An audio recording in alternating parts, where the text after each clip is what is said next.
हमारे साथ मौजूद हैं, इलेक्शन एक्सपर्ट हैं सरवर पारी साहब। बिल्कुल सरवर साहब, बहुत शुक्रिया, आपने हमें वक्त दिया। इलेक्शन की अगर बात की जाए, इलेक्शन हो गए, नताइज भी सामने आना शुरू हो चुके हैं। अगर हम बात करें पीटीआई की, तो पीटीआई जमात इस्लामी एएनपी ने इंतखाबी नताइज पर अदम इत्मीनान का इजहार किया है।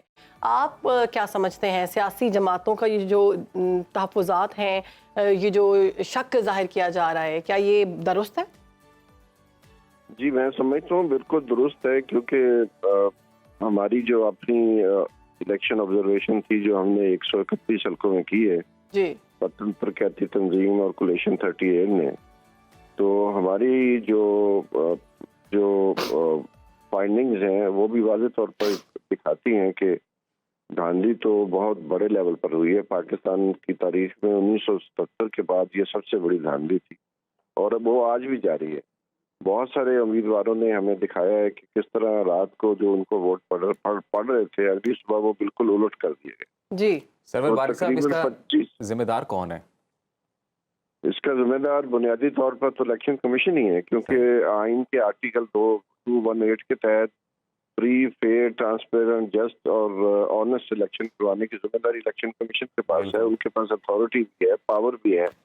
वो एक्शन ले सकते हैं ऐसे आरओज, प्रिजाइडिंग ऑफिसर्स के खिलाफ जो धांधली में मुलव्वस है। सही। तो मेरा अपना ख्याल है कि ये तो बिल्कुल अनप्रेसिडेंटेड है। जी, रहे थे सीटें, तो 5% जो रिजल्ट आ रहे थे, मीडिया का कसूर है। मीडिया आजाद उम्मीदवारों को और बाकी सबको जितवा रहा था। अब दोबारा बोलिए, समझ नहीं आया। मरियम नवाज साहिबा कहती हैं कि हम ही जीत रहे थे आगाज से, लेकिन 5 या 6 हलकों के रिजल्ट्स पर मीडिया जो है वो आजाद उम्मीदवारों को, जो हिमायत याफ्ता है पीटीआई के, उनको जितवा रहा था। देखिए, मैं मरियम नवाज साहिबा जो फरमा रही हैं, मैं उस पर तो कमेंट नहीं करना चाहता हूँ, क्योंकि हम तो एक इंडिपेंडेंट इलेक्शन ऑब्जर्वर हैं और सियासतदान बयान दे के बाद में कहते हैं सियासी बयान था, यानी कि झूठा बयान था। तो मैं तो समझता हूँ कि ये तो बिल्कुल रोज़े रोशन की तरह जाहिर है। JUIF सिंध में भी जो है मुजाहरे कर रही है। बलूचिस्तान में सड़कें बंद हैं, सारे अखबार देख ले। सरवर पारी साहब, चलें for the sake of argument हम मान भी लेते हैं कि जी धांधली हुई। अभी चूंकि जाहिर है एक कानूनी तरीकाकार है जो अपनाना पड़ेगा, जिनको एतराज़ात हैं वो सबूत लेकर जाएंगे, फिर कार्रवाई आगे बढ़ेगी। लेकिन just for the sake of debate हम मान लेते हैं जी धांधली हुई, तो आपको क्या लगता है बेनिफिशरी कौन है? देखिए, बेनिफिशरी तो साफ नजर आ रहा है, क्योंकि जो 25 हल्कों में जो मार्जिन ऑफ विक्ट्री कम है और जो रिजेक्टेड वोट हैं वो ज्यादा हैं, और ये उसमें से सबसे ज्यादा जो बेनिफिशरी है आउट ऑफ 26 है टोटल, उसमें से जो 15 है उसमें बेनिफिशरी नजर आ रही है PMLN। अच्छा, और जो PTI 3 है और बाकी जो है पीपल्स पार्टी है और कुछ और जमातें हैं। तो मैं समझता हूँ कि ये जाहिर है, और मैंने कुछ ऐसे बैलेट पेपर भी देखे हैं और ऐसे फॉर्म 45 मेरे पास कई हल्कों के लोगों ने भेजे हैं उम्मीदवारों ने, और उनका अगर आप उनको सम अप करें तो वो जो रिजल्ट दिया गया है वो गलत है। मसलन NA53 में जो टोटल फॉर्म 45 हैं वो 329 है, और वो मैंने सारे काउंट किए हैं। PMLN अगर बेनिफिशरी लग रही है अभी मौजूदा सूरत हाल में, लेकिन वो तो सादा अक्सरियत नहीं बना पा रहे, उनको भी इत्तेहादी चाहिए।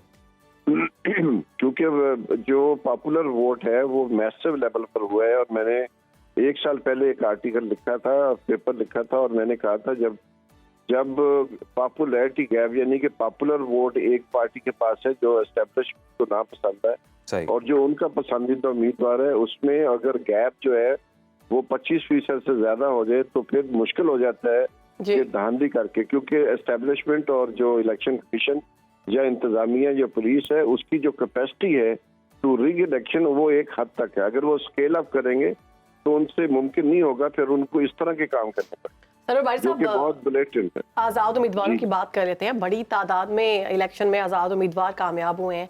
मखसूस नशिस्तों का मामला कैसे हल होगा अगर बात की जाए, और मखसूस नशिस्तों की तकसीम किस तरह से की जाएगी? देखिए जी, इसमें 2 राय पाई जा रही हैं। एक मेरी राय ये है जाती तौर पर, जो मैंने लॉ पढ़ा है जी, तो उसमें तो ये है कि जो मखसूस नशिस्तें जैसे खवातीन की 60 हैं और जो माइनॉरिटीज है उनकी 10 है, ये प्रोपोर्शनेट टू देयर सीट्स जो उन्होंने जनरल सीट्स विन की हैं डायरेक्ट इलेक्शन के जरिए, उनका टोटल वो नंबर है उसके सिचुएशन ये बिल्कुल आप सही बात कर रहे हैं, लेकिन जो सवाल है वो बेसिकली ये है कि हैं तो ये सारे आजाद उम्मीदवार, जब तक किसी एक बैनर तले इकट्ठे नहीं होते तो इनका स्टेटस भी तो रिजर्व। जी जी जी, please please please please continue, पूरी बात सुनिए। जी जी। क्योंकि अगर ये नशिस्तें जो हैं ये तकसीम होती हैं, जितनी लेट्स से जो PMLN की टोटल जो सीटें उन्होंने विन की हैं जनरल सीटें, वो जो टोटल 60 सीटें हैं उसका प्रोपोर्शनेटली उनको मिलनी है। ठीक है। जो बाकी रह जाएंगी, जो बाकी सीटें रह जानी है, क्योंकि PTI मेरी नजर में पार्लियामेंट का हिस्सा है, PTI बैन नहीं है, PTI party as a party ban नहीं, जी जी, क्योंकि सिर्फ सिंबल वापस किया गया था, इसलिए पार्टी बैन नहीं हुई। मेरी नजर में जो सीटें हैं वो PTI को ही मिलेंगी, लेकिन उनको सिर्फ एक जो है कि या वो ग्रुप बना लें फौरी तौर पर, या वो कहें कि हम PTI को में शामिल होते हैं, क्योंकि PTI पार्लियामेंट में ऑलरेडी मौजूद है। तो वो सीटें। दूसरी, अगर ये नहीं होता तो मैं आपको बताऊं कि पाकिस्तान में 2002 के बाद आपकी असेंबलियों में खवातीन की जो प्रेजेंस है वो 50% ड्रॉप कर जाएगी और ये एक स्कैंडल बनेगा। अच्छा। और ये एक आईनी बहरान पैदा होगा, क्योंकि हमारा आइन फुल्ली इसको एड्रेस नहीं करता इस इश्यू को। अगर इसमें भी इन्होंने सियासत करने की कोशिश की एस्टेब्लिशमेंट ने, और एस्टेब्लिश की जो प्रो पार्टीज हैं, PDM2 जो है, ये अगर करेगा तो मज़ीद बहरान गहरा। Sorry for the interruption Sarwar साहब, बस वन लाइनर अगर आंसर दे दें, ब्रेक के लिए कहा जा रहा है बार बार। 72 घंटे हो गए, सियासी जो है कोई जमात नहीं ज्वाइन कर सके आजाद उम्मीदवार, क्या स्टेटस है?